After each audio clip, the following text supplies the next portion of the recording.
ഞാൻ doctor Lalu Joseph. Limas medical devices എന്ന research and development firm കർത്താവിന്റെ കൃപയാൽ നടത്തുന്നു. ഞങ്ങളിവിടെ ചെയ്യുന്നത് മെയിനായിട്ടും ലാപ്രോസ്കോപ്പിക് ഗൈനക്കോളജി ഫീൽഡിലുള്ള മെഡിക്കൽ ഡിവൈസുകൾ ദൈവത്തിന്റെ വലിയ കരുണയാൽ കുറെ ഡിവൈസുകൾ ഡെവലപ്പ് ചെയ്യാനായിട്ട് ഞങ്ങൾക്ക് സാധിച്ചിട്ടുണ്ട്. പ്രത്യേകിച്ചും കീ ഹോൾ സർജറിയിലൂടെ ഗർഭപാത്രത്തിലുള്ള മുഴകളും എടുത്തു മാറ്റാൻ ഉപയോഗിക്കുന്ന ടിഷ്യൂ മോഡ്സ്ലേറ്റർ, അതുപോലെ അങ്ങനെ ടിഷ്യൂ മോഡ്സ്ലേറ്റ് ചെയ്യുമ്പം ഗർഭപാത്രത്തിലെ മുഴകളും അല്ലെ അതിൻ്റെ ഗർഭപാത്രമൊക്കെ അങ്ങനെ മോഡ്സ്ലേറ്റ് ചെയ്യുന്ന സമയത്ത് ഈ കോശങ്ങളെല്ലാം വയറിനകത്ത് പടർന്ന് അത് വീണ്ടും മുഴകളായിട്ട് മാറുക, അല്ലെങ്കിൽ ക്യാൻസർ ഉള്ള കോശങ്ങളൊക്കെ ആണെങ്കിൽ അത് ക്യാൻസർ സ്പ്രെഡ് ചെയ്ത് വീണ്ടും ക്യാൻസർ ഉണ്ടാവാതിരിക്കാനായിട്ട് നമ്മൾ സേഫ്റ്റി ഐസൊലേഷൻ ബാഗ്, ന്യൂമോസാക്ക് എന്ന് പറയും, അങ്ങനെയുള്ള പ്രൊഡക്റ്റുകളൊക്കെ ഡെവലപ്പ് ചെയ്യാനായിട്ട് കർത്താവ് വലിയ കൃപ നൽകി. അപ്പൊ ഞങ്ങളിവിടെ ലിമാസ് മെഡിക്കൽ ഡിവൈസസിൽ ഞങ്ങൾ ഇതാണ് പ്രത്യേകിച്ച് നമ്മൾ ഗൈനക്കോളജി ഫീൽഡിലുള്ള മെഡിക്കൽ ഉപകരണങ്ങൾ ഡെവലപ്പ് ചെയ്യുക, അതാണ് ചെയ്യുന്നത്.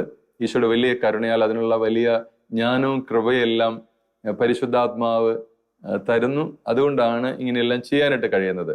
ഇങ്ങനത്തെ കണ്ടുപിടുത്തങ്ങൾ വളരെയേറെ പ്രശംസിക്കപ്പെടുന്നുണ്ട്. ദൈവത്തിന്റെ തിരുനാമം മഹത്വപ്പെടാനായിട്ട് അത് പറയാനും ഷെക്കീന ടിവിയിലൂടെ അത് പങ്കുവയ്ക്കാനും ഇങ്ങനെ ഒരു അവസരം കിട്ടിയതിൽ എനിക്ക് വളരെ സന്തോഷമുണ്ട്. അബാപിതാവിന്റെ പരിശുദ്ധ നാമത്തിൽ, അവിടുത്തെ പരിശുദ്ധപുത്രനായ ഈശോയുടെ പരിശുദ്ധ നാമത്തിൽ, പരിശുദ്ധാത്മാവിൽ പിതാവായ ദൈവത്തിന്, സ്ത്രീത്വത്തിന് എല്ലാ മഹത്വവും നന്ദിയും നേർന്നുകൊണ്ട് എല്ലാ ബഹുമാനവും അർപ്പിച്ചുകൊണ്ട് ഈ ഒരു സാക്ഷ്യം അല്ലെങ്കിൽ ഈ ഒരു ഇന്റർവ്യൂ ഷെക്കീന ടിവിക്ക് വേണ്ടി നൽകുന്നതിൽ എനിക്ക് വളരെ സന്തോഷമുണ്ട്. നമുക്കറിയാം, പ്രഭാഷകന്റെ പുസ്തകം 38:6 നമ്മൾ ഇങ്ങനെ വായിക്കുന്നു. ബുക്ക് ഓഫ് സിറാഖ് ചാപ്റ്റർ 38:6 നമ്മളിങ്ങനെ വായിക്കുക: മനുഷ്യരുടെ അത്ഭുത പ്രവൃത്തികളിൽ മഹത്വപ്പെടേണ്ടതിന് ദൈവം മനുഷ്യന് സിദ്ധികൾ നൽകി എന്നാണ്. വലിയൊരു വചനമാണ്. അപ്പൊ മനുഷ്യൻ ചെയ്യുന്ന വലിയ വലിയ അത്ഭുത പ്രവർത്തനങ്ങള്, കണ്ടുപിടുത്തങ്ങള്, അങ്ങനെ അതിലൂടെ എല്ലാം ദൈവം മഹത്വപ്പെടാനായിട്ടാണ് മനുഷ്യന് സിദ്ധികൾ നൽകിയത്. അതിൽ ദൈവം തന്നില്ലെങ്കിൽ, ഉന്നതത്തിൽ നിന്ന് ദൈവത്തിന്റെ ജ്ഞാനം നൽകിയാൽ മാത്രമേ നന്മകളുള്ള കണ്ടുപിടുത്തങ്ങളും പുതിയ പുതിയ കാര്യങ്ങളും എല്ലാം മാനവ സമൂഹത്തിന് വേണ്ടിയിട്ട് കണ്ടുപിടിക്കാൻ കഴിയുള്ളൂ. അപ്പൊ അതിന്റെ എല്ലാ മഹത്വവും എപ്പോഴും ദൈവത്തിനാണ്. പരിശുദ്ധാത്മാവ് വലിയ ജ്ഞാനം നൽകുന്നതുകൊണ്ടാണ് നമുക്ക് പുതിയ പുതിയ കാര്യങ്ങളെല്ലാം, ഉപകാരപ്രദമായ കാര്യങ്ങളെല്ലാം കണ്ടുപിടിക്കാൻ കഴിയുക.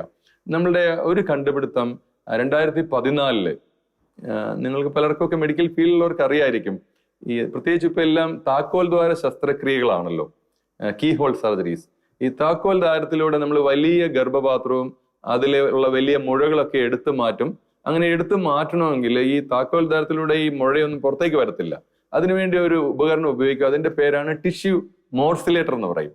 അങ്ങനെ ടിഷ്യൂ മോഡ്സ്ലേറ്റർ എന്താ ചെയ്യാന്ന് വെച്ചാൽ, ഈ കീ ഹോളിനകത്തൂടെ, താക്കോൽ ദ്വാരത്തിനകത്തൂടെ ഈ അതിന്റെ കട്ടിങ് ബ്ലേഡ് എല്ലാം കടന്നു ചെന്നിട്ട് ഈ കീ ഹോളിൽ കൂടെ ഈ വലിയ മുഴയെ ചെറിയ പീസുകളാക്കിയിട്ട് പുറത്തേക്ക് എടുക്കും. അങ്ങനെ ചെയ്യുമ്പോൾ എന്താ സംഭവിക്കുക വെച്ചാൽ, ചെറിയ ചെറിയ കോശങ്ങളെല്ലാം വയറിനകത്ത് പലപ്പോഴും സ്പ്രെഡ് ആവും.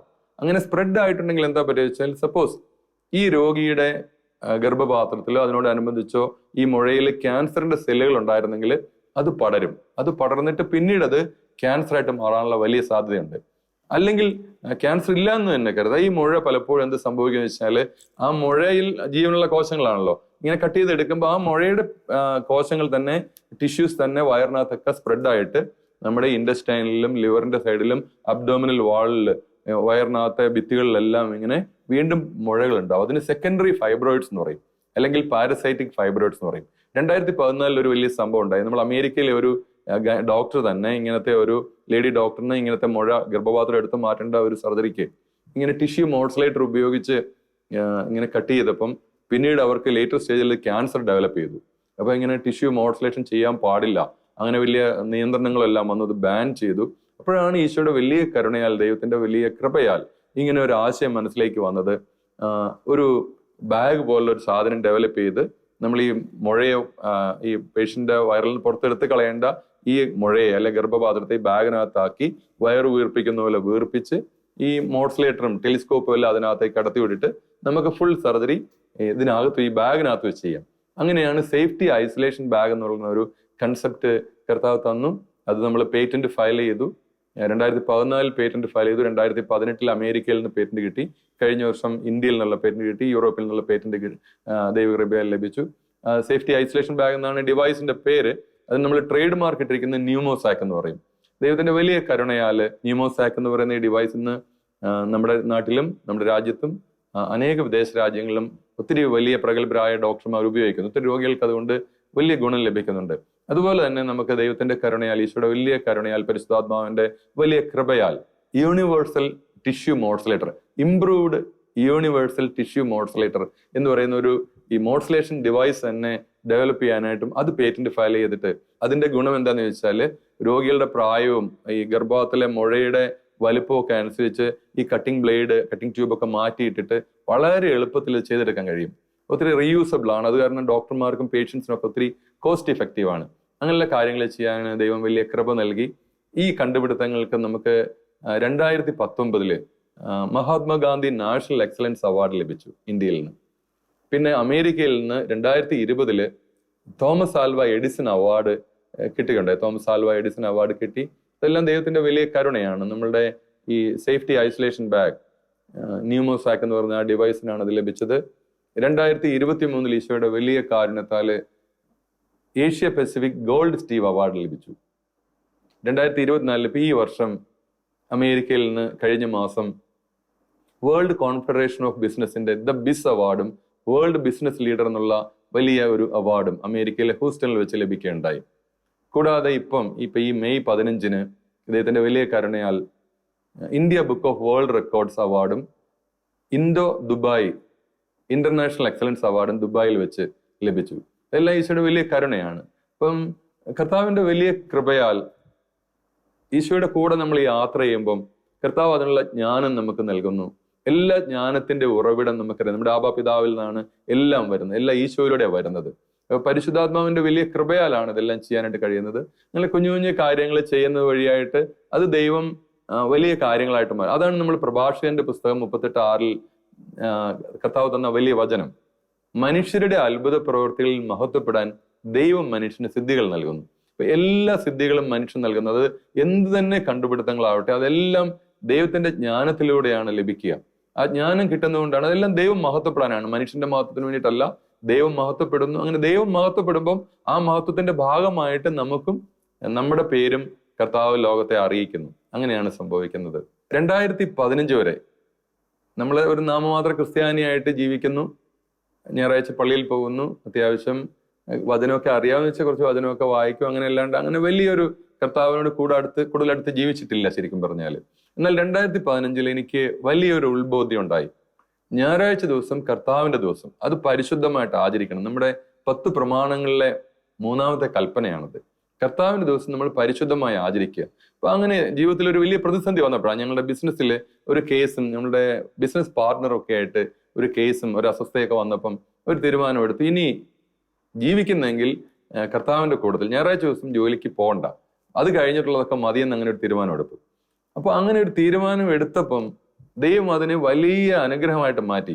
നമുക്കറിയാം യെശയ്യാ പ്രവാചകന്റെ പുസ്തകം 58-ാം അധ്യായം 13-14 വചനങ്ങളിൽ നമ്മൾ ഇങ്ങനെയാ വായിക്കുന്നത്: സാപത്തിനെ ചവിട്ടി മെതിക്കുന്നതിൽ നിന്നും എന്റെ വിശുദ്ധ ദിനത്തിൽ നിന്റെ ഇഷ്ടം അനുവർത്തിക്കുന്നതിൽ നീ പിന്തിരിയണം. സാപത്തിനെ വിശുദ്ധവും ബഹുമാന്യമായി നീ കണക്കാക്കണം. നിന്റെ സ്വന്തം വഴിയിലൂടെ നടക്കാതെയും നിന്റെ ഇഷ്ടം അനുവർത്തിക്കാതെയും നീ അതിനെ ആദരിക്കണം. അങ്ങനെ സാപത്തിനെ, കർത്താവിന്റെ പരിശുദ്ധ ദിനത്തെ നമ്മൾ ആദരിച്ചാൽ ദൈവം വലിയ വാഗ്ദാനമാണ് നൽകുന്നത്. യെശയ്യാ 58:14 നമ്മളിങ്ങനെ വായിക്കുന്നു: ലോകത്തിലെ ഉന്നത സ്ഥാനങ്ങളിലൂടെ നിന്നെ ഞാൻ സവാരി ചെയ്യിക്കും, നിന്റെ പിതാവായ യാക്കോബിന്റെ ഓഹരി കൊണ്ട് നിന്നെ ഞാൻ പരിപാലിക്കും. വലിയ വചനമാണ്. അപ്പം ഈശോയുടെ കൂടെ നമ്മൾ യാത്ര ചെയ്താൽ 6 ദിവസം അധ്വാനിക്കുക, 7ാമത്തെ ദിവസം കർത്താവിന്റെ ദിവസം പരിശുദ്ധമായിട്ട് ആചരിക്കുക. സാധാരണ മനുഷ്യർ വിചാരിക്കും, എങ്ങനെയാണ് ഞാൻ 6 ദിവസം അധ്വാനിച്ച് പിന്നെ 7ാമത്തെ ദിവസം അധ്വാനിച്ചില്ല, എങ്ങനെ രണ്ടറ്റം കൂട്ടിമുട്ടിക്കും, എങ്ങനെ കർത്താവ് സ്വർഗത്തിൽ നല്ല ആകാശ നൂലിൽ കെട്ടിത്തരുമോ? അങ്ങനെയൊക്കെ മനുഷ്യൻ അവന്റെ ലൗകികമായ ജഡികമായ ചിന്തകൾ അങ്ങനെ ചിന്തിക്കും. എന്നാൽ ഇത് സത്യമല്ല. ദൈവത്തിന് എല്ലാം സാധ്യമാണ്. അതല്ലേ യെശയ്യാ 45:2-3 നമ്മൾ വായിക്കുന്നത്. ദൈവം തന്നെ നമ്മളോട് പറയുകയാണ്, ഞാൻ നിനക്ക് മുമ്പേ, എന്റെ കുഞ്ഞെ, ഞാൻ നിനക്ക് മുമ്പേ പോയി മലകൾ നിരപ്പാക്കുകയും പിച്ചളവാതിലുകൾ താർക്കുകയും ഇരുമ്പോടാമ്പലുകളെ ഒടിക്കുകയും ചെയ്യും. നിന്നെ പേര് ചൊല്ലി വിളിക്കുന്ന ഇസ്രായേലിന്റെ ദൈവമായ കർത്താവ് ഞാനാണെന്ന് നീ അറിയാൻ അന്ധകാരത്തിലെ നിധികളും രഹസ്യ ധനശേഖരവും നിനക്ക് ഞാൻ തരും. നമ്മുടെ ദൈവം വാഗ്ദാനങ്ങളിൽ വിശ്വസ്തനാണ്. അന്ധകാരത്തിലെ നിധികളും രഹസ്യ ധനശേഖരവും, അന്ധകാരത്തിലെ നിധികളും രഹസ്യ ധനശേഖരവും തരുമെന്നാണ്. അതായത് നമ്മളിൽ നിന്ന് മറഞ്ഞിരിക്കുന്ന ധനശേഖരം, അന്ധകാരത്തിലെ നിധികൾ. നമ്മുടെ ബുദ്ധിയിലും ചെറിയ ചിന്തകളും നമ്മൾ വിചാരിക്കും ഇതൊക്കെ സംഭവിക്കും, എനിക്ക് ഇത്ര കടബാധ്യതയുണ്ടല്ലോ, എനിക്ക് ഇത്ര ഉണ്ടല്ലോ. ദൈവത്തിന് ഇതെല്ലാം സാധ്യമാണ്. ദൈവത്തിന് ഒന്നും അസാധ്യമല്ല. അതാണ് ലൂക്ക 1:37 നമ്മൾ വായിക്കുന്നത്. ദൈവത്തിന് എല്ലാം സാധ്യമാണ്, ഒന്നും അസാധ്യമല്ല. ജീവിതത്തിന്റെ ഒരു യാത്രയിൽ നമുക്ക് ഒരു കാര്യം മനസ്സിലാകും. നമ്മൾ എന്ത് തന്നെ നേടിയാലും ആര് തന്നെ ആയിരുന്നാലും വലിയ ശൂന്യത ജീവിതത്തിൽ, നമ്മൾ ദൈവത്തെ കൂടാതെയുള്ള യാത്ര വലിയ ശൂന്യതയാണെന്ന് എൻ്റെ ജീവിതത്തിന്റെ പല വഴികളിലൂടെ നടന്നപ്പോൾ എനിക്കത് മനസ്സിലായി. ദൈവത്തിന്റെ കൂടെയുള്ള യാത്ര അല്ലെങ്കിൽ എന്തോ വലിയ ശൂന്യത നമുക്ക് അനുഭവപ്പെടുന്നു. അത് ഒരുപക്ഷെ ദൈവത്തിന്റെ വലിയ തിരഞ്ഞെടുപ്പും വിളിയും തന്നെയാണെന്നാണ് ഞാൻ മനസ്സിലാക്കുന്നത്. കാരണം എൻ്റെ ജീവിതത്തിന്റെ ചെറിയ എളിയ സാഹചര്യങ്ങളിലൂടെ യാത്രയും ജീവിതത്തിന്റെ കാലഘട്ടങ്ങളിലൂടെ കടന്നുപോയപ്പോഴും അനേകം ആൾക്കാർ എന്നെ സഹായിച്ചിട്ടുണ്ട്. അനേക വൈദികരുടെ വലിയ സഹായവും സ്നേഹവും പ്രോത്സാഹനവും, സിസ്റ്റേഴ്സിന്റെ സ്നേഹവും പ്രോത്സാഹനവും എല്ലാം ലഭിച്ചിട്ടുണ്ട്. കൂട്ടുകാരുടെ, കുടുംബത്തിനുള്ള ലഭിച്ചിട്ടുണ്ട്. എന്നാലും ജീവിതത്തിൽ വളരെ പരുക്കനായ ജീവിത യാഥാർത്ഥ്യങ്ങളിലൂടെയൊക്കെ കടന്നുപോയപ്പം ഒരു കാര്യം മനസ്സിലായി. ഈശോയുടെ കൈ പിടിച്ചാൽ മാത്രമേ ഒരു യഥാർത്ഥത്തിലുള്ള ഒരു വളർച്ചയോ ഉയർച്ചയുള്ളൂ. അത് നമ്മൾ യോഹന്നാനിൽ എഴുതിയ ലേഖനം, 1-ാം ലേഖനം 5-ാം അധ്യായം 1 മുതൽ 5 വരെയുള്ള തിരുവചനങ്ങളിൽ ലോകത്തെ ജയിക്കുക എന്ന് പറയുന്ന ഒരു ഭാഗമുണ്ട്. ഈ ലോകത്തെ എല്ലാവരും ഓടുന്നത് ഈ ലോകത്തെ വെട്ടിപ്പിടിച്ച് ലോകത്തെ ജയിക്കാൻ വേണ്ടിയാണ്. എന്നാൽ ലോകത്തെ ജയിക്കുക എന്ന് സത്യസുവിശേഷം പറയുന്നത് യേശു കർത്താവാണെന്ന് വിശ്വസിക്കുകയും അത് ഏറ്റുപറയുകയും ചെയ്യുന്നവനാണ് ഈ ലോകത്തെ വിജയിക്കുക എന്നാണ്. ആ ഒരു വലിയ ബോധ്യം എൻ്റെ ജീവിതയാത്രയിൽ എനിക്ക് എവിടെയോ വെച്ച് കർത്താവ് തന്നു. അത് എവിടെ വെച്ച് എപ്പോൾ കിട്ടിയെന്ന് എനിക്ക് സത്യമായിട്ട് പറയാൻ പറ്റുന്നില്ല. പക്ഷെ അത് ഒരുപക്ഷെ എൻ്റെ ജീവിതത്തിലുണ്ടായ വലിയ തകർച്ചകൾ, ചില തകർച്ചകൾ, ബിസിനസ്സിലെ കേസ്, അങ്ങനെ കാര്യങ്ങളൊക്കെ വന്ന സമയത്തായിരിക്കും. പക്ഷെ എനിക്കൊരു ബോധ്യം കിട്ടി, ഈശോയുടെ കൂടെ നടന്നാൽ മാത്രമേ, അതൊരു സത്യമാണെന്നും അതെൻ്റെ ഒരു വലിയ വിളിയാണെന്നും എനിക്കൊരു ബോധ്യം കിട്ടി. കാരണം നമ്മൾ പൗലോസ് ശ്ലീഹ എഫേസ്യർക്ക് എഴുതിയ ലേഖനം 2-ാം അധ്യായം 10-ാം തിരുവചനത്തിൽ ഒരു വലിയ വചനമുണ്ട്. നമുക്ക് എല്ലാവർക്കും അറിയാവുന്ന വചനമാണ്. നാം ദൈവത്തിന്റെ കരവേലയാണ്, നാം ചെയ്യാൻ വേണ്ടി ദൈവം മുൻകൂട്ടി നിശ്ചയിച്ച സൽപ്രവർത്തികൾക്കായി യേശുക്രിസ്തുവിൽ സൃഷ്ടിക്കപ്പെട്ടവരാണ്. ഈ വചനം എന്നെ വല്ലാതെ സ്ട്രൈക്ക് ചെയ്തിട്ടുണ്ട്. വളരെയേറെ സ്ട്രൈക്ക് ചെയ്തുള്ള ഒരു വചനമാണ്, സ്വാധീനിച്ച വചനമാണ്.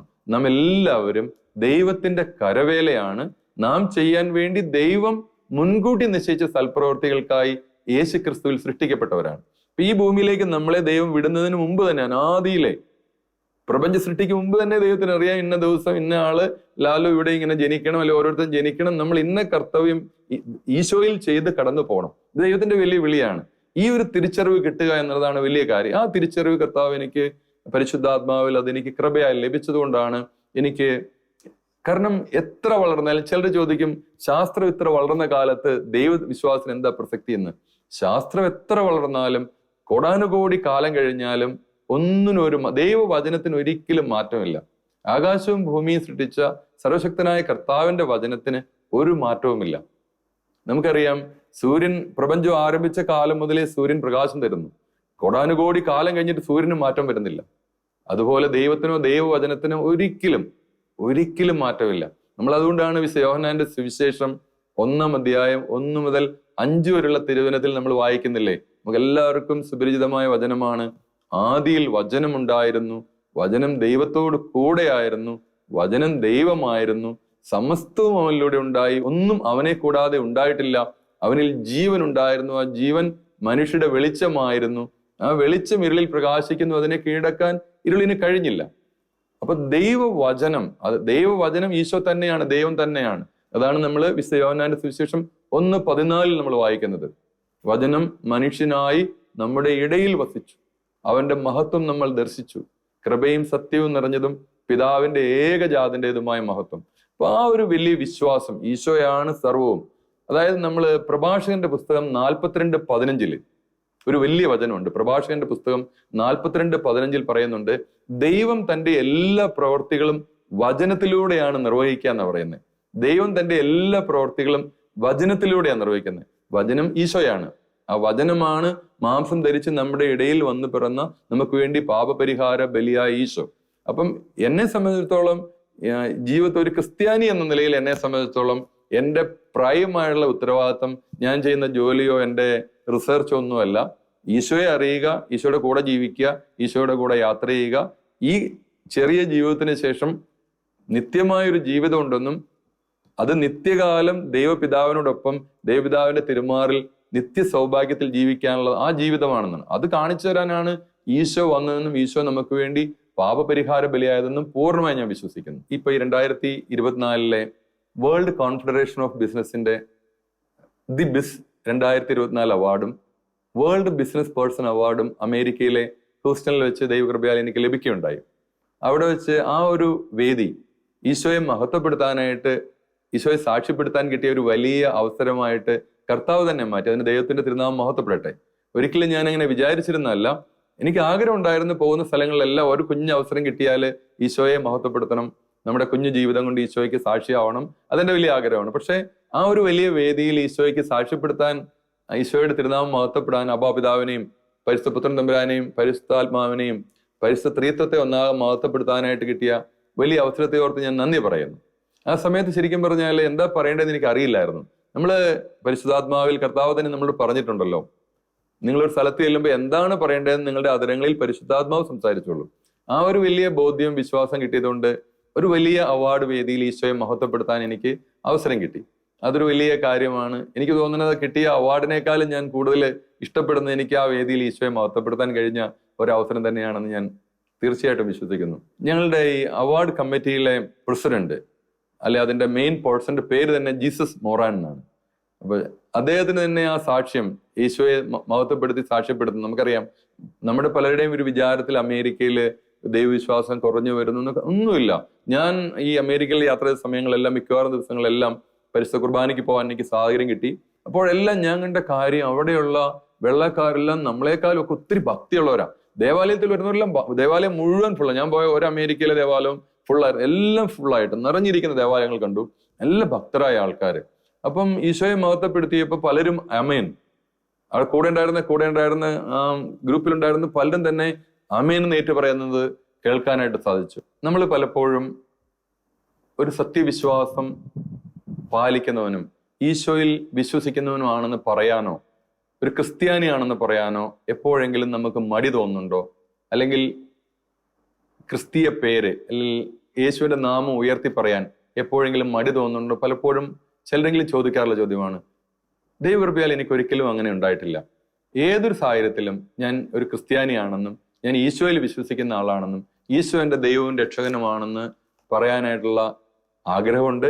അതിലെ കൃപ കർത്താവ് തരുന്നുണ്ട്. എനിക്കതിന് വലിയൊരു പ്രേരകമായ കാര്യം, ഈ കഴിഞ്ഞ കൊറോണയുടെ സമയത്ത് നമുക്കറിയാം, ഏതാണ്ട് 2-2.5 വർഷം എല്ലാം ലോക്ക്ഡൗൺ ആയിരുന്ന ഒരു സമയത്ത് കർത്താവിന്റെ മനസ്സിൽ വലിയൊരു തോന്നൽ വന്നു. ഞാൻ ഒരു തവണ പോലും മുഴുവനായിട്ട് പരിശുദ്ധ ബൈബിൾ വായിച്ചിട്ടുള്ള ആളല്ലായിരുന്നു. ഒരു തവണ പോലും മുഴുവനായിട്ട് പരിശുദ്ധ ബൈബിൾ വായിച്ചിരുന്നില്ല. അപ്പൊ ആ സമയത്ത് കർത്താവ് എനിക്കൊരു പ്രേരണ തന്നു, മുഴുവനായിട്ട് പരിശുദ്ധ ബൈബിൾ ഒരു തവണ വായിക്കുക. അങ്ങനെ വായിക്കാൻ പ്രേരണ കിട്ടിയപ്പോൾ എൻ്റെ മനസ്സിൽ വീണ്ടും ഒരു പ്രേരണ കിട്ടി.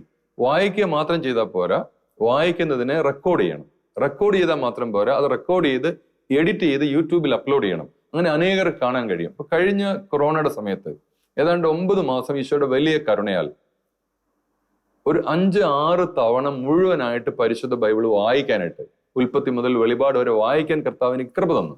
9 മാസം മുഴുവൻ വേറെ ഒരു ജോലിക്കും പോകാതെ മുഴുവൻ ടൈമും ഒരു ദിവസം ഒരു 18 മണിക്കൂറോളം പരിശുദ്ധ ബൈബിൾ വായിക്കാനും ആ വായിക്കുന്ന റെക്കോർഡ് ചെയ്യാനും, അങ്ങനെ റെക്കോർഡ് ചെയ്തിട്ട് അത് യൂട്യൂബിൽ അപ്ലോഡ് ചെയ്തു.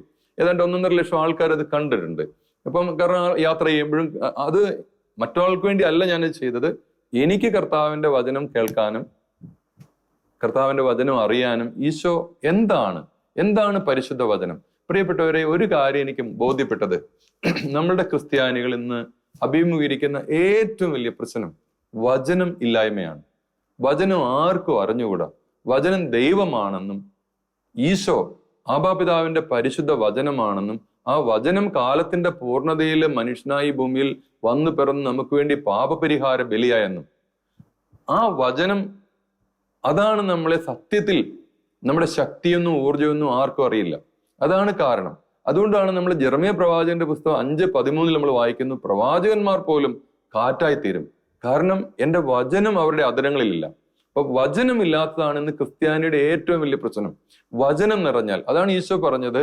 നമുക്കറിയാം, യോഹന്നാന്റെ സുവിശേഷം 14:23 നമ്മൾ വായിക്കുന്നുണ്ട്. ഈശോ പറഞ്ഞു, എന്നെ സ്നേഹിക്കുന്നവൻ എൻ്റെ വചനം പാലിക്കും, അപ്പോൾ എൻ്റെ പിതാവ് അവനെ സ്നേഹിക്കുകയും ഞങ്ങൾ അവന്റെ അടുത്ത് വന്ന് അവനിൽ വാസം ഉറപ്പിക്കുകയും ചെയ്യും. അപ്പൊ പിതാവും പുത്രനും പരിശുദ്ധാത്മാവുമായ ത്രിയേക ദൈവമെന്ന് വാസം ഉറപ്പിക്കാൻ ആഗ്രഹിക്കുന്നതാണ് ഓരോ മനുഷ്യ വ്യക്തികളും. ഈ വചനത്തിന്റെ കുറവാണ്. വചനമാണ് എല്ലാം ചെയ്യുന്നത്. നമുക്ക് 1-2 വചനങ്ങൾ അറിയാം. ജ്ഞാനത്തിന്റെ പുസ്തകം 16-12 എല്ലാവർക്കും അറിയാം. കർത്താവെ, മരുന്നോ ലേപനോ ഔഷധമോ അല്ല, എല്ലാവരെയും സൗഖ്യമാക്കുന്ന അങ്ങയുടെ വചനമാണ് അവരെ സൗഖ്യമാക്കിയത്. എന്നാൽ വചനം ഇന്നും ജീവിക്കുന്ന കർത്താവാണെന്നും വചനമാണ് സകലതും ചെയ്യുന്നതും എല്ലാ ദൈവത്തിന്റെ പ്രവൃത്തികളും വചനത്തിലൂടെയാണ് നിർവഹിക്കുന്നതെന്നും നമ്മൾ അറിഞ്ഞാൽ, ക്രിസ്ത്യാനി അറിഞ്ഞാൽ, വചനം നിറഞ്ഞാൽ ക്രിസ്ത്യാനി ശക്തനായി. കാരണം വചനം ഈശോയാണ്, വചനം സർവശക്തനായ ദൈവമാണ്. അപ്പൊ വചനത്തിന്റെ നിറവില്ല, അല്ലെ വചനം അറിയില്ല എന്നുള്ളതാണ് ഇന്ന് നമ്മൾ ക്രിസ്ത്യാനികൾ അഭിമുഖീകരിക്കുന്ന പ്രശ്നം. പരിശുദ്ധ കുർബാന നമ്മൾ സ്വീകരിക്കുന്നത് പോലെ തന്നെ വചനം നമ്മൾ സ്വീകരിക്കണം. വചനം സ്വീകരിക്കുമ്പോഴാണ് സത്യത്തിൽ നമ്മൾ എല്ലാവരും ശക്തരായി മാറുക. അത് നമുക്ക് പ്രത്യേകിച്ചും വിശുദ്ധ പൗലോസ്ലീഹ ഹെബ്രായർക്ക് എഴുതിയ ലേഖനം 4-ാം അധ്യായം 12-ാം തിരുവചനത്തിൽ നമ്മൾ വായിക്കുന്നുണ്ട്.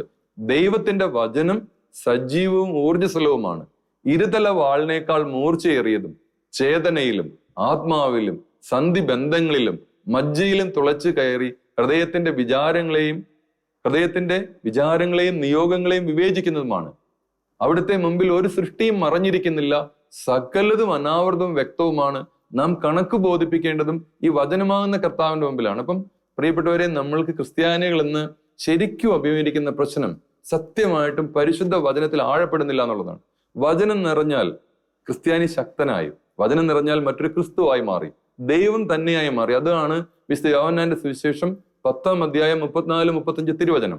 നിങ്ങൾ ദൈവങ്ങളാണെന്ന് ഞാൻ പറഞ്ഞു എന്ന് നിങ്ങളുടെ നിയമത്തിൽ എഴുതിയിട്ടില്ലേ? വിശുദ്ധ ലിഖിതം നിറവേറാതിരിക്കുകയില്ലല്ലോ. ദൈവവചനം ആരുടെ അടുത്തേക്ക് വന്നോ അവരെ അവൻ ദൈവങ്ങൾ എന്ന് വിളിച്ചു. അപ്പൊ ദൈവവചനത്തിൽ ആരെല്ലാം നിറയുന്നോ അവരെ സ്വർഗം വിളിക്കുന്ന പേര് ദൈവങ്ങൾ തന്നെയാണ്. അപ്പൊ ദൈവവചനത്തിന്റെ കുറവാണ് ഇന്ന് ക്രിസ്ത്യാനികളായി നമ്മൾ അനുഭവിക്കുന്ന ഏറ്റവും വലിയ ശൂന്യത.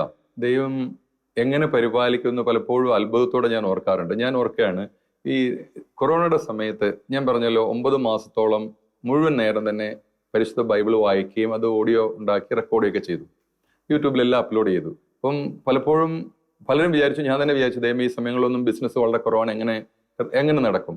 ആ സമയത്താണ് പെട്ടെന്ന് എൻ്റെ ഒരു സുഹൃത്ത് ദുബായിൽ നിന്ന് വിളിച്ചിട്ട്, ഞാൻ ചെയ്യുന്ന പ്രൊഡക്റ്റേ അല്ല, ഞങ്ങൾ മാർക്കറ്റ് ചെയ്യുന്ന പ്രൊഡക്റ്റും അല്ല, നമ്മൾക്കറിയാം ഐസൊലേഷൻ, പേഷ്യൻസിനെ ഐസൊലേറ്റ് ചെയ്യുന്ന ഗൗൺസ് ഒരു 2 കണ്ടെയ്നർ വേണം, അറേഞ്ച് ചെയ്യാമെന്ന് ചോദിച്ചു.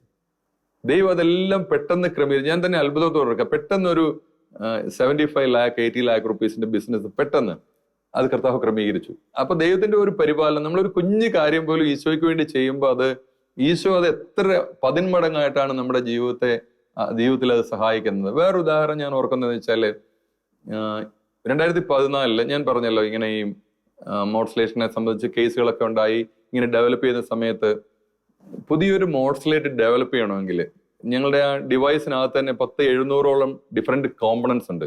അതിനെല്ലാം പേരുകൾ എഴുതണം, ഓരോന്നിനും പേരിടണം. അപ്പൊ നമ്മൾ ഇതിന് പേരിടാനൊക്കെ ആയിട്ടിരുന്ന് എഴുതുന്ന സമയത്ത് പരിശുദ്ധാത്മാവ് എത്ര പെട്ടെന്നാണ് നമുക്ക് ഇതിനെല്ലാം ഇടേണ്ട പേരുകൾ തരുന്നത്. ഇപ്പൊ നമ്മൾ ഉദാഹരണത്തിന് ഇപ്പോൾ ടിഷ്യൂ മോഡ്സ്ലേറ്റർ എന്ന് പറഞ്ഞ ഡിവൈസിലാണെങ്കിൽ 700-800-ഓളം കോമ്പണൻസ് ഉണ്ട്. അതിനെല്ലാം പേരുകൾ കർത്താവ് പെട്ടെന്ന് പരിശുദ്ധാത്മാവ് പറഞ്ഞു തരുന്നു. അറ്റ് ദ സെയിം ടൈം നമുക്കിപ്പം ആ ഒരു ഡിവൈസിൽ തന്നെ 24-ഓളം പേറ്റന്റ് ഉണ്ട്. അങ്ങനെ ഓരോന്നിനും നമുക്ക് കുറെ പേറ്റന്റുകളുണ്ട്.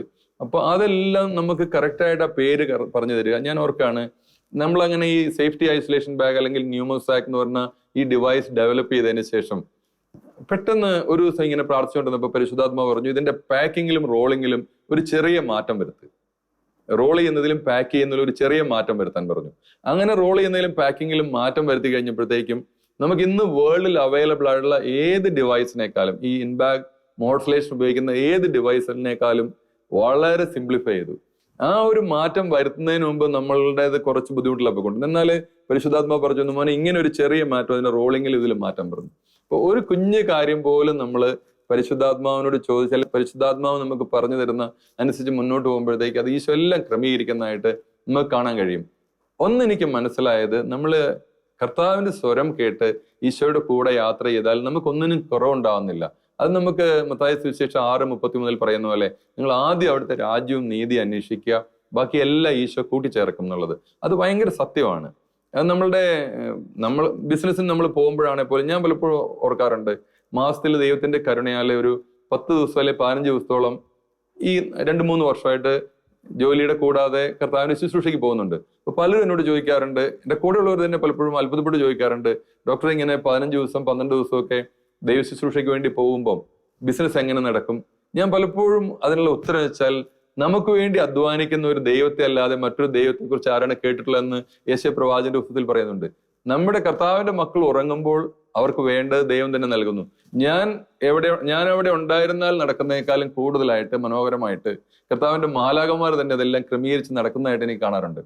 അതായത് ഒരിക്കലും ഒരു കുറവ് വരുന്നില്ല. ഞാൻ കഴിഞ്ഞ 3 വർഷം മാസത്തിൽ ഒരു 12-15 ദിവസം ദൈവത്തിന്റെ കരുണയാൽ വചന പ്രഘോഷത്തിനും അല്ലെങ്കിൽ കർത്താവിന്റെ ശുശ്രൂഷയ്ക്ക് പോകുന്ന സമയത്ത് നമ്മുടെ ബിസിനസ്സിനും ഒന്നിനും ഒരു കുറവും കൂടിയിട്ടുള്ളതല്ലാണ്ട് ഒരിക്കലും കൂടിയെന്നല്ല, വളരെ കൂടിയിട്ടുള്ളതല്ലാണ്ട് ഒട്ടും കുറഞ്ഞിട്ടില്ല. അതാണ് സത്യം ശരിക്കും പറഞ്ഞു. അപ്പൊ ദൈവം അതെങ്ങനെ നമ്മളെ ഓരോ കുഞ്ഞു കാര്യത്തിലും വഴി നടത്തുന്നു. ഞാൻ ഒരിക്കൽ ഓർക്കുകയാണ്, വലിയൊരു അനുഭവം നിങ്ങൾക്ക് പറഞ്ഞു, നിങ്ങൾ ഇത്ര വിശ്വസിക്കുമെന്ന് അറിയത്തില്ല. 2019 മിക്കവാറും നമ്മൾ കാറിൽ, പ്രത്യേകിച്ച് ഈ ഓഡിയോ ബൈബിളൊക്കെ റെക്കോർഡ് ചെയ്യുന്ന സമയത്ത് എപ്പോഴും കാറിൽ പരിശുദ്ധ വചനം ഇട്ടിരിക്കും, അല്ലെ വചനം പറഞ്ഞുകൊണ്ടാണ് മിക്കവാറും യാത്ര ചെയ്യുക. ഞാനിങ്ങനെ യാത്ര ചെയ്യുന്ന സമയത്ത് ഒരു സിഗ്നൽ ക്രോസ് ചെയ്യുമ്പോൾ ഗ്രീൻ ലൈറ്റ് കണ്ടിട്ടാണ് സിഗ്നൽ ക്രോസ് ചെയ്യുന്നത്. അപ്പൊ നേരെ എതിരെ ഒരു ആംബുലൻസ് വളരെ സ്പീഡിൽ, നമുക്കറിയാം ആംബുലൻസ് സാധാരണ എത്ര സ്പീഡിലാണ് വരിക എന്ന്. ആംബുലൻസ് ഒന്ന് എന്നെ ഇടിച്ചോ എന്ന് എനിക്ക് ശരിക്കും അറിയാം. ഞാൻ പറഞ്ഞു, കർത്താവേ ഞാൻ മറിഞ്ഞതാ, തകടം മറിഞ്ഞ് തീരാൻ പോവാണെന്ന് പറഞ്ഞ് ഈ ആംബുലൻസ് ഒന്ന് സത്യത്തിൽ ഇടിച്ചു. ആംബുലൻസ് കംപ്ലീറ്റ് അതിന്റെ ഫ്രണ്ട് മുഴുവൻ തകർന്നു പോയി. എന്നാൽ പ്രിയപ്പെട്ടവരെ, കർത്താവിന്റെ വലിയ കരുണയാൽ നമ്മുടെ കാറിൽ ഒരു പോറൽ പോലും പറ്റിയില്ല. പോലീസ് സ്റ്റേഷനിൽ കൊണ്ടുപോയി, നമ്മുടെ കാറിന് ഒരു പോറൽ പോലും ഇല്ല. എന്നാൽ ആംബുലൻസിന്റെ ഫ്രണ്ട് മുഴുവൻ തകർന്നു പോയി. എത്ര പേര് വിശ്വസിക്കുന്ന അറിയത്തില്ല, ഇത് സത്യമാണ്. അപ്പൊ ഈശോ അങ്ങനെ നമ്മളെ പരിപാലിക്കുന്നത്, ദൈവത്തിന്റെ വലിയ കരുണ. അപ്പം ഈശോയുടെ വചനം എത്ര ശക്തമാണ്. നമ്മൾ കർത്താവിന്റെ കൂടെ യാത്ര ചെയ്യാൻ തീരുമാനിച്ചാൽ, കർത്താവ് നമ്മുടെ കരം പിടിച്ചാൽ നമുക്കൊന്നും ഭയപ്പെടേണ്ട. അപ്പം ഇതെന്റെ കുഞ്ഞു ജീവിതത്തിൽ എനിക്ക് കാണാൻ കഴിഞ്ഞിട്ടുള്ള കാര്യം, ചെറിയ ചെറിയ കാര്യങ്ങളിൽ പോലും നമ്മൾ ഒരു കാര്യം ചെയ്യുന്നതിന് മുമ്പ് ഈശോയുടെ പരിശുദ്ധാത്മാവിനോട് ചോദിച്ചിട്ട് നമ്മൾ ചെയ്യുവാണെങ്കിൽ അത് ദൈവം വലിയ കൃപയാക്കി മാറ്റുന്നതായിട്ട് നമുക്ക് കാണാൻ കഴിയുന്നുണ്ട്. എനിക്ക് ഭാര്യയും 2 മക്കളുമാണുള്ളത്. എൻ്റെ ഭാര്യ വിമല ഹൗസ് വൈഫാണ്. അറ്റ് ദ സെയിം ടൈം അതേസമയം തന്നെ വിമല അക്കൗണ്ടൻസി പഠിപ്പിക്കുന്ന ഒരു ട്യൂഷൻ ടീച്ചറും കൂടെയാണ്. അപ്പം ജീവിതയാത്രയിൽ എപ്പോഴും കൂടെ ഉണ്ടായിരുന്നു, എപ്പോഴും പ്രാർത്ഥനയായിട്ടും അല്ലാതെ എല്ലാം സപ്പോർട്ട് ചെയ്യുകയും നമ്മുടെ നല്ല കാര്യങ്ങളെല്ലാം പ്രോത്സാഹനം നൽകുന്ന ഒരു ഭാര്യയും പ്രാർത്ഥിക്കുന്ന ഒരു വ്യക്തിയാണ്, നല്ലവണ്ണം പ്രാർത്ഥിക്കുന്ന വ്യക്തിയാണ്. അത് ജീവിതത്തിൽ എപ്പോഴും വലിയ കരുത്താണ്. നല്ല എന്ത് കാര്യം ചെയ്താലും അതിൽ പ്രോത്സാഹനമായിട്ട് എതിര് പറയാതെ മുന്നോട്ട് നമ്മളെല്ലാത്തിനും പ്രോത്സാഹിപ്പിക്കുന്ന ഒരു വ്യക്തി. പിന്നെ 2 മക്കളാണ് എനിക്കുള്ളത്. മൂത്തയാള് വിശാൽ ലാലു, മോള് വിനീത. വിശാലിന്റെ വിവാഹം കഴിഞ്ഞു. അതും കർത്താവിന്റെ വലിയ പരിപാലനയാണ് വിശാലിന്റെ വിവാഹം. നമ്മൾ അബ്രഹാം ഇസ്ഹാക്കിന് വേണ്ടി വിവാഹം ആലോചിക്കുന്നത് പോലെ അതുപോലൊരു വിവാഹാലോചന. ഞങ്ങളുടെ പ്രാർത്ഥനാ കൂട്ടായ്മയിൽ വന്ന ഒരു പെൺകുട്ടി, ഞാനൊരു ദിവസം ആലോചിക്കുകയാണ്, ഇങ്ങനെ ഒരു ദിവസം ഒരു ധ്യാന ശുശ്രൂഷയിൽ ഞങ്ങൾ പോകുമ്പം പെട്ടെന്ന് എൻ്റെ മനസ്സിലൊരു പ്രേരണ തന്നു, ഈ മകന് വേണ്ടി വിവാഹം ആലോചിക്കുക.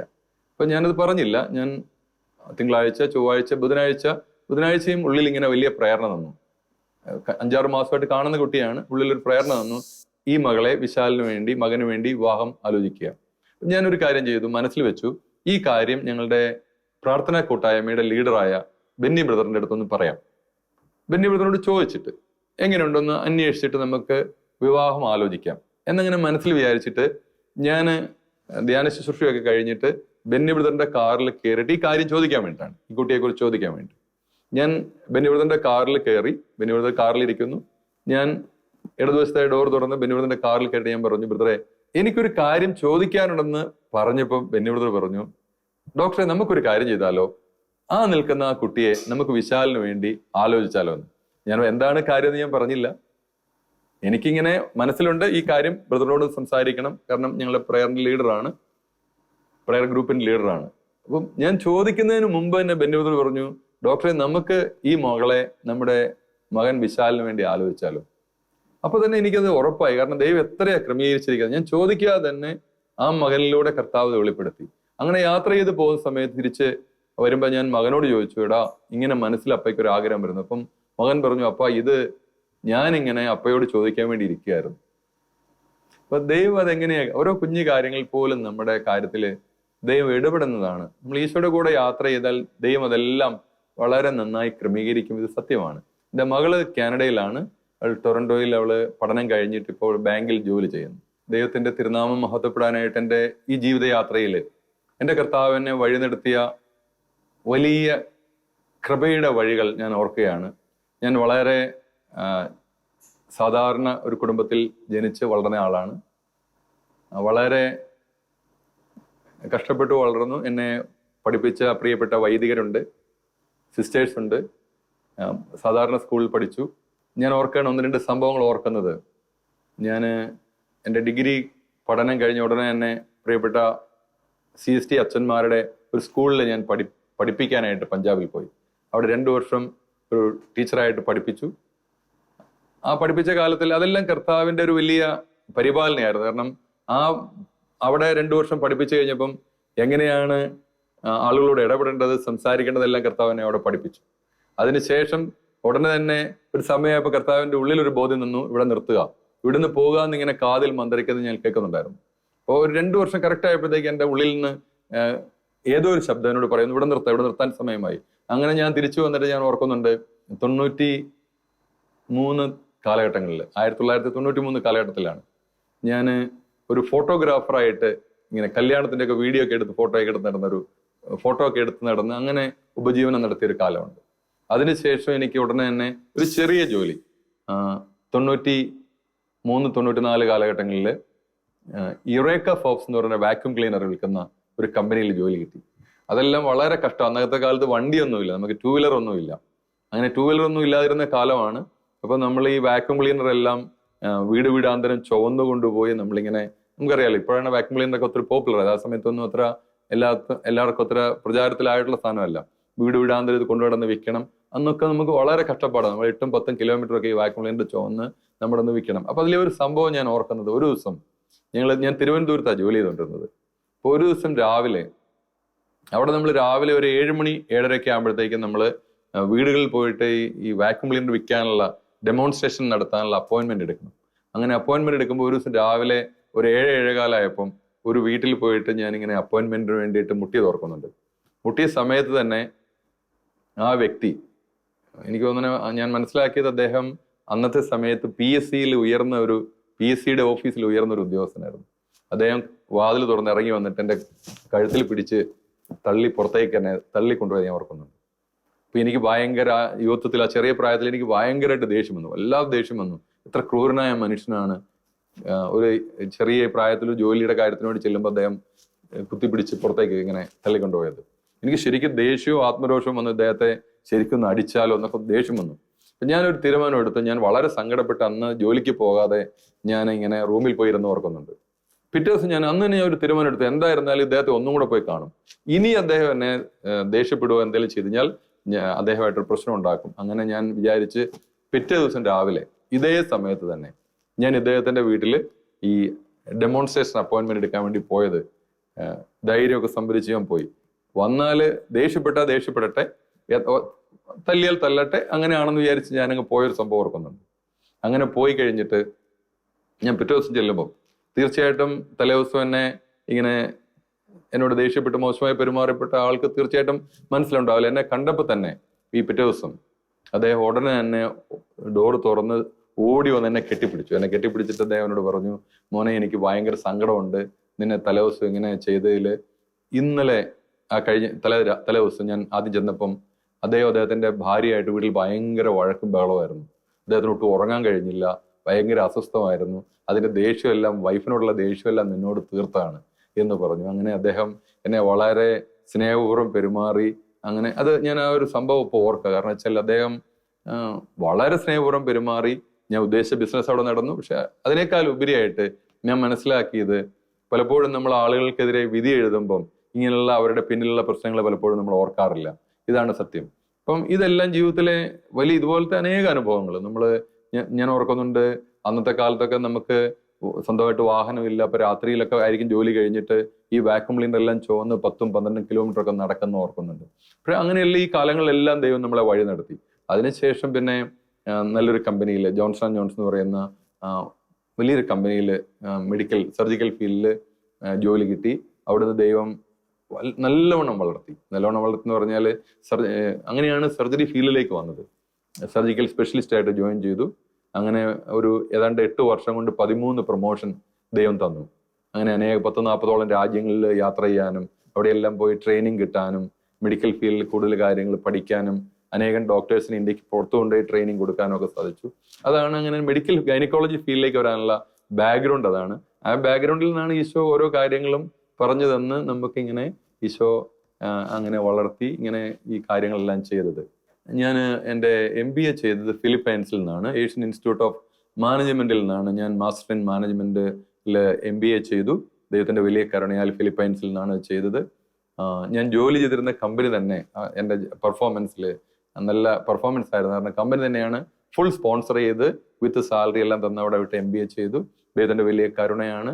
അത് കൂടാതെ ഞാൻ ട്രാൻസ്ഫർമേഷൻ ലീഡർഷിപ്പിലാണ് ഇന്റർനാഷണൽ ഓപ്പൺ യൂണിവേഴ്സിറ്റിയിൽ നിന്നാണ് ഞാൻ PhD ചെയ്തത്.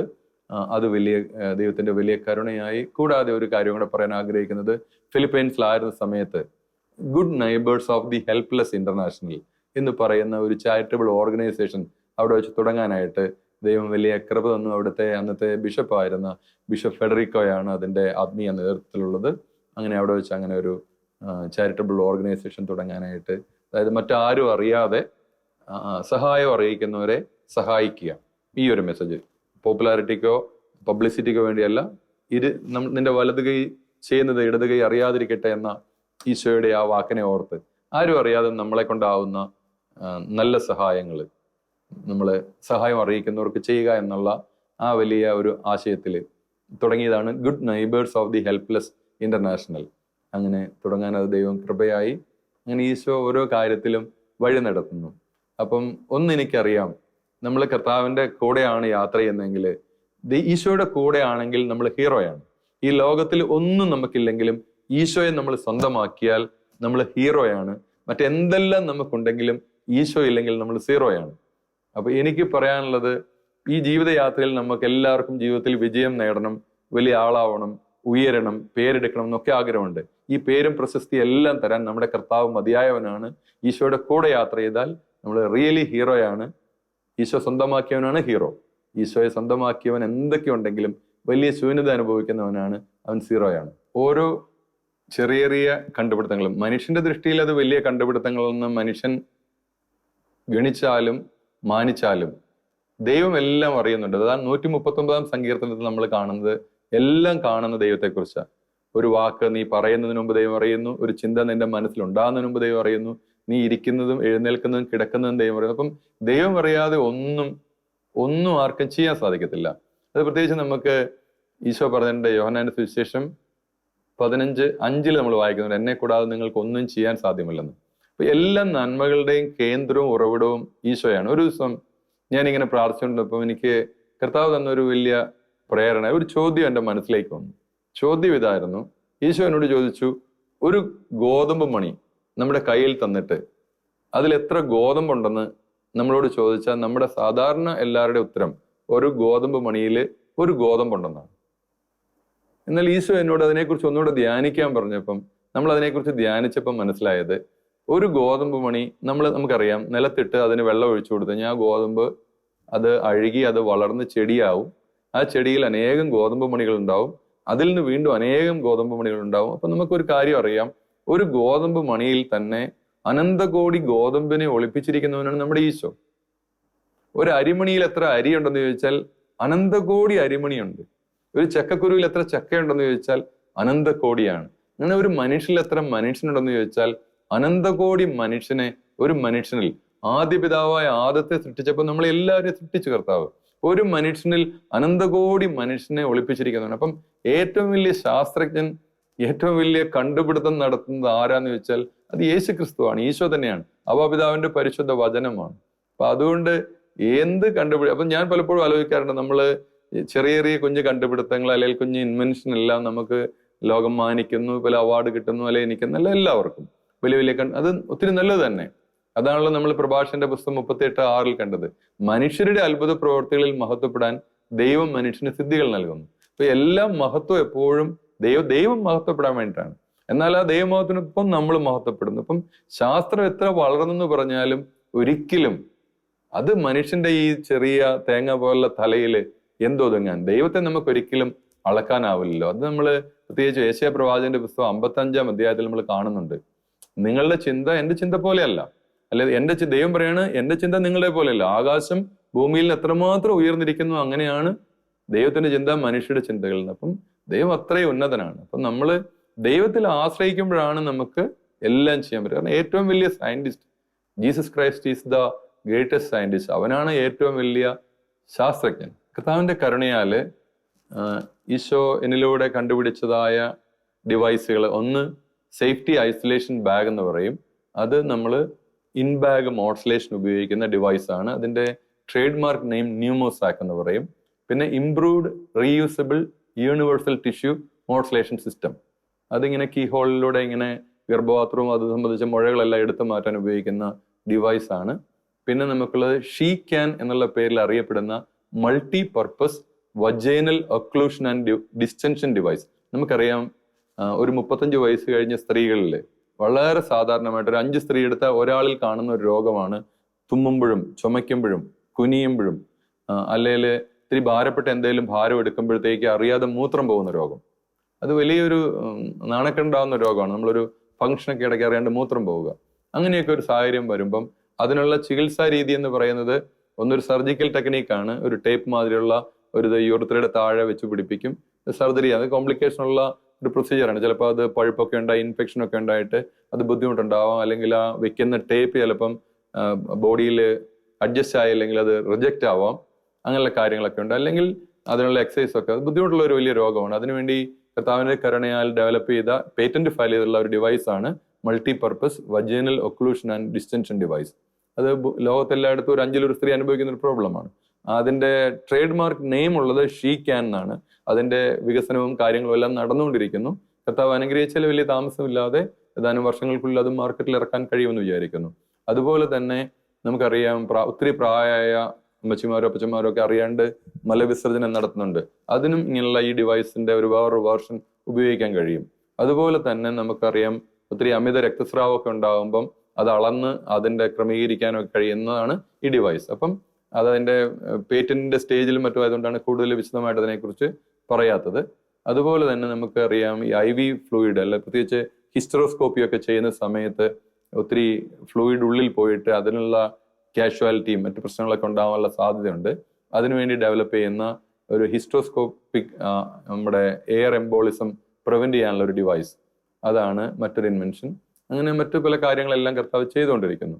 ഇതിലെല്ലാം ഒരു കാര്യം ഉറപ്പാണ്, നമ്മളുടെ ഈ ചെറിയ ബുദ്ധിയിൽ കർത്താവിന്റെ കൃപയാൽ ദൈവം തരുന്ന ജ്ഞാനത്തിലൂടെ നമ്മൾ ചെയ്യുമ്പം ഇതിനെല്ലാം കൃപ നൽകുന്നത്, ജ്ഞാനം നൽകുന്നത് പരിശുദ്ധാത്മാവാണ്, ദൈവത്തിന്റെ സത്യാത്മാവാണ്. അതുകൊണ്ടാണ് നമുക്ക് ചെയ്യാനായിട്ട് സാധിക്കുന്നത്. എന്നാൽ ഏറ്റവും വലിയ ശാസ്ത്രജ്ഞൻ നമ്മുടെ കർത്താവാണ്. അവനിൽ കവിഞ്ഞ ഒന്നുമില്ല. നമ്മളെപ്പോഴും ആലോചിച്ച് നോക്കി, ഈ പ്രപഞ്ചം ആരംഭിച്ച കാലം മുതൽ ഇന്നും പ്രപഞ്ചത്തിന്റെ അവസാനം വരെ ചൂടും ഊർജവും തരുന്ന വെളിച്ചം നൽകുന്ന ഈ സൂര്യൻ, അതിനെ സൃഷ്ടിച്ചവൻ എത്രയോ വലിയവനാണ്. അതുപോലെ കണ്ടുപിടുത്തമുണ്ടോ ഈ ഭൂമിയിൽ? അങ്ങനെ എന്തെല്ലാം കണ്ടുപിടുത്തം. അപ്പൊ നമ്മുടെ ഈശോയോളം വലിയ ഒരു ശാസ്ത്രജ്ഞനുമില്ല. അവനെ അറിയുക എന്നതാണ് ഏറ്റവും വലിയ അറിവ്. ഈശോയെ അറിയുക എന്നുള്ളതാണ് ഏറ്റവും വലിയ അറിവ്. അതാണ് ഏറ്റവും വലിയ കണ്ടുപിടുത്തവും. അവനെ കണ്ടെത്തുക എന്നുള്ളതാണ് സത്യത്തിൽ മനുഷ്യ ജീവിതത്തിലെ ഏറ്റവും വലിയ കണ്ടെത്തൽ. ഈശോയിൽ ഏറ്റവും സ്നേഹം നിറഞ്ഞ ഷെക്കീന പ്രേക്ഷകരെ, ഈശോയോടൊപ്പം യാത്ര ചെയ്യുമ്പം നമ്മുടെ ഏറ്റവും എളിയ സാഹചര്യത്തിൽ പോലും ആ എളിമയെ വലിയ ഔന്നത്യമാക്കി മാറ്റാൻ നമ്മുടെ കർത്താവ് മതിയായവനാണ്. നമ്മുടെ ജീവിത യാത്രയിൽ നമ്മൾ കർത്താവിന്റെ കരം പിടിച്ചാൽ, കർത്താവ് നമ്മുടെ കരം പിടിച്ചാൽ നമുക്ക് വേണ്ടതെല്ലാം കർത്താവ് കൂട്ടിച്ചേർത്ത് തരും. അത് വലിയ സത്യമാണ്. മത്തായി സുവിശേഷം 6:33 ആദ്യം അവിടുത്തെ രാജ്യവും നീതി അന്വേഷിക്കുക, ബാക്കി എല്ലാം കൂട്ടിച്ചേർക്കും. സെക്കറിയ 2:5 വചനം എന്നെ വളരെ സ്വാധീനിച്ചൊരു വചനമാണ്. അപ്പൊ അതിനും എങ്ങനെയാ പറയുന്നത്? ഞാൻ അതിനു ചുറ്റും അഗ്നി കൊണ്ടുള്ള കോട്ടയായിരിക്കും, ഞാൻ അതിന്റെ മധ്യത്തിൽ അതിന്റെ മഹത്വമായിരിക്കും എന്ന്. അപ്പൊ ദൈവം തന്നെ നമുക്ക് ചുറ്റും അഗ്നി കൊണ്ടുള്ള കോട്ടയായിട്ട് നിന്ന് ദൈവം നമ്മുടെ ഉള്ളിൽ നമ്മുടെ മഹത്വമായി മാറും. അങ്ങനെ മഹത്വമായി മാറും ഏത് ചെറിയവനെയും, ഏറ്റവും നിസ്സാരനും. നമുക്കറിയാം, ആട്ടിടയനായിരുന്നു ദാവീദ് രാജാവ്, അവനെ രാജാവാക്കിയവനാണ് നമ്മുടെ ദൈവം. അപ്പൊ ഏത് എളിയ സാഹചര്യത്തിൽ വരുന്നവനും ഈശോയുടെ കരം പിടിച്ചാൽ, ഈശോയുടെ കൂടെ യാത്ര ചെയ്താൽ അവനെ വലിയവനാക്കാനും ജീവിതം അവസാനം വരെ കർത്താവിന്റെ കൂടെ നടക്കാനുള്ള വലിയ കൃപ ദൈവം നൽകും. അപ്പൊ അതുകൊണ്ട് ഈശോയുടെ കൂടെ യാത്ര ചെയ്യാനുള്ള കൃപ ലഭിക്കുക എന്നുള്ളതാണ്, ആ ഈശോയെ കണ്ടെത്തുക എന്നുള്ളതാണ് ഏറ്റവും വലിയ അനുഗ്രഹവും ഭാഗ്യവും.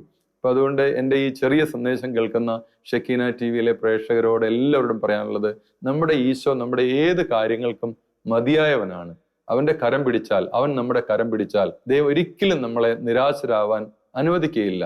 അത് 34 സങ്കീർത്തനത്തിൽ നമ്മൾ കേൾക്കുന്ന പോലെ സിംഹക്കുട്ടികൾ ഇര കിട്ടാതെ വിശന്നു വലഞ്ഞേക്കാം, എന്നാൽ കർത്താവിൽ ആശ്രയിക്കുന്നവർക്ക് ഒന്നിനും കുറവുണ്ടാവുകയില്ല. കാട്ടിലെ രാജാവിന്റെ കുഞ്ഞുങ്ങള് വിശന്ന് അലഞ്ഞാലും ഈശോയിൽ ആശ്രയിക്കുന്നവർക്ക് ഒന്നിനും കുറവുണ്ടാവുകയില്ല. അതുകൊണ്ട് കർത്താവിൽ ആശ്രയിച്ച് ജീവിക്കാനുള്ള കൃപ നമുക്ക് എല്ലാവർക്കും ലഭിക്കട്ടെ എന്ന് ഞാൻ പ്രത്യേകം ആശംസിക്കുകയും പ്രാർത്ഥിക്കുകയും ചെയ്യുന്നു. ഇങ്ങനെ ഒരു ഇന്റർവ്യൂ ഷെക്കീന TV എനിക്ക് അനുവദിച്ചതിനും അത് ഒരുക്കി തന്നതിനും ഞാൻ ഒത്തിരി നന്ദി പറയുന്നു. ഈ ഇന്റർവ്യൂ എടുക്കാനായിട്ട് വന്ന ലിയോ ബ്രദറിനെയും പ്രത്യേകം നന്ദിയോടെ ഞാൻ ഓർക്കുന്നു. ഷെക്കീന TVയിലുള്ള എല്ലാവരെയും പ്രത്യേകം നന്ദിയോടെ ഓർക്കുന്നു. പ്രത്യേകം സന്തോഷ് കരുമത്ര ബ്രദറിനും മറ്റെല്ലാവർക്കും ഒത്തിരി നന്ദി പറയുന്നു. ദൈവം സമൃദ്ധമായി അനുഗ്രഹിക്കട്ടെ. ഈശോ മിശിഹായ്ക്ക് സ്തുതിയായിരിക്കട്ടെ.